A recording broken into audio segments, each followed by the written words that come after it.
បានធ្វើវិញឬមួយស្រីមិនទាន់ធ្វើបាបបងអរជឹងសប្បាយណាស់ឬពេលបានក្បត់បានខិត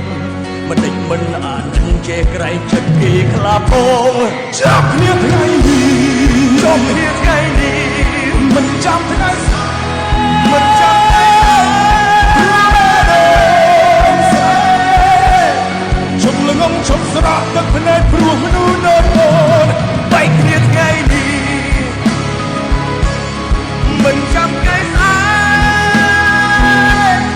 ព្រោះបេះដូងស្រាយប្រាប់ថាមិនអាចជាប់ស្រឡាញ់អូនទៀតទេគ្នាថ្ងៃនេះមិនចាំថ្ងៃស្អែកលាស្រីចិត្តក្អែក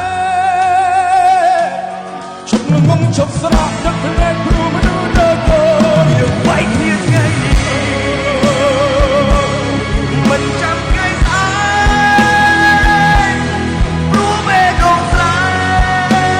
យប្រាប់ថាមិនអាចជាប់ស្រឡាញ់អូនទៀតទេ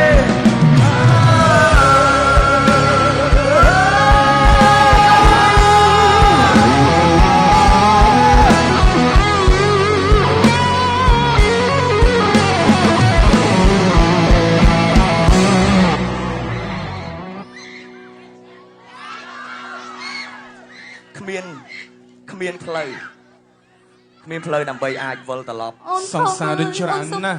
ដូចមុនទេគ្មានឱកាសមិនអាចទុកឱកាសឲ្យបានទេអត់ឆ្អែតបាយឆ្អែតមួយពេលតែឆ្អែតចិត្តគឺឆ្អែតមួយជីវិតអូនសុំទោសអូនដឹងខុសហើយ